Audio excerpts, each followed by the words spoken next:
Almost every person on Earth has an account on one of their apps: Facebook, Instagram, WhatsApp. Around 4 billion people, half of everyone alive. One company knows what they watch, who they love, what they fear, and where they are right now.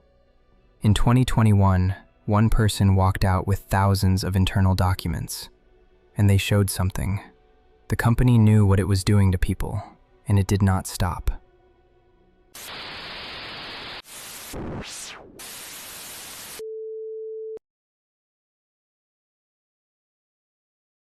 The apps are free. That was always the strange part.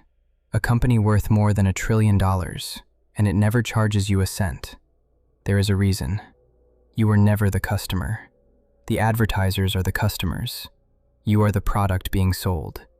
Every like, every pause on a video, every second you linger on a post, the order you scroll, all of it recorded. Not to help you, to predict you. From that data, the company builds a model of you, more accurate on some things than the people closest to you. It can infer your politics, your insecurities, your sexuality, whether you are lonely tonight. Sometimes it knows before you say it out loud, sometimes before you know it yourself. And the entire machine is built around one number: time spent. The longer you stay, the more ads you see. The more ads you see, the more money it makes. So the algorithm was given one job: find whatever keeps a human being staring at the screen. It tested billions of people in real time, every day, for years, and it found an answer. The thing that holds human attention best is not what makes us happy. In 2018, Facebook changed how the feed worked. It looked like a small technical update. Publicly, they called it a shift toward meaningful social interactions, closer to family and friends.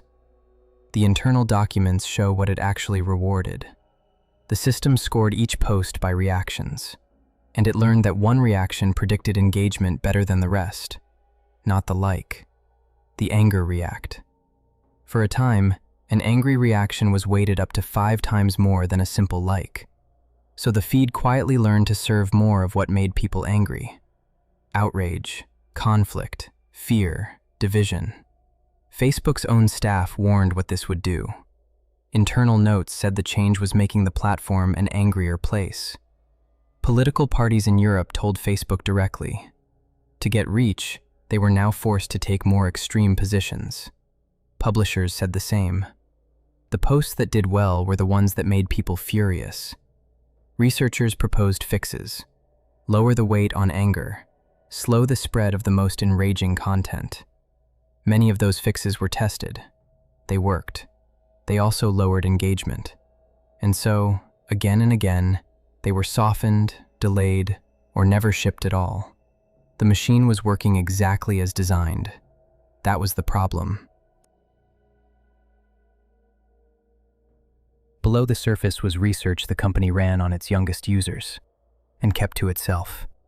For 3 years, Instagram's own scientists studied what the app did to teenagers. The whistleblower later filed their slides with the US financial regulator. We can read them word for word. A slide from 2019. Quote, "We make body image issues worse for 1 in 3 teen girls." A slide from March 2020. 32% of teen girls said that when they felt bad about their bodies, Instagram made them feel worse. Another slide. Teens blame Instagram for increases in the rate of anxiety and depression. It was not only girls. 14% of teen boys in the US said Instagram made them feel worse about themselves. 40% of teen boys experienced negative social comparison. The researchers also identified the mechanism. The Explore page could send a user deep into a rabbit hole of harmful content, and they named the trap. The content that hurt these teens was the same content that kept them on the app. A teenager who felt worse about herself did not close Instagram. She opened it more. The company studied this, understood it, presented it internally, and did not publish it. In public, its executives kept saying the research on harm was not clear. At the same time, the company was building a separate version of Instagram for children under 13. Meta has disputed how these findings were framed, noting some teens reported neutral or positive effects. The slides themselves were never in dispute. Her name is Frances Haugen. She was a product manager at Facebook, working on civic integrity. Before she left, she copied thousands of internal documents. In 2021, they became public. The Wall Street Journal called them the Facebook Files. She testified before the US Senate. Her core line was simple. Again and again, the company chose its own profit over public safety. She filed at least 8 complaints with the financial regulator. The company's answer came fast: a public relations campaign. And soon after, it changed its name. Facebook became Meta. Molly Russell, a 14-year-old girl in the United Kingdom. She was, by every account, an ordinary teenager. Then, in her teens, she slipped into depression. Online, she began searching for posts about how she felt: sadness, depression. The moment the algorithm noticed, it began to feed her more, and then worse, content about depression, then self-harm, then suicide, material she had never asked for. Frances Haugen, looking at the case, said the algorithm likely showed her harmful content before she had even searched for it. The system was built to induce binge watching. With Molly, it succeeded. In the last 6 months of her life, she engaged with an average of 130 posts a day. In November 2017, Molly Russell took her own life. Almost 5 years later, an official coroner's inquest reached a conclusion the world had never heard before. She died from an act of self-harm while suffering depression and the negative effects of online content. For the first time, formally, content a child was shown by a tech company was ruled to have contributed to a death. A child safety expert called it social media's big tobacco moment. The research from the slides was no longer a percentage. What happened to one girl in England happened to a whole people in Myanmar, at a different scale. When Myanmar came online, it came online through Facebook. For most people, Facebook simply was the internet. Almost the entire connected population landed on one platform, getting its news from one feed. The country's military saw what that platform could do, and they used it. They flooded Facebook with hatred against the Rohingya, a Muslim minority, propaganda, fake accounts, calls for violence. The algorithm did exactly what it was built to do. It amplified whatever got the strongest reaction.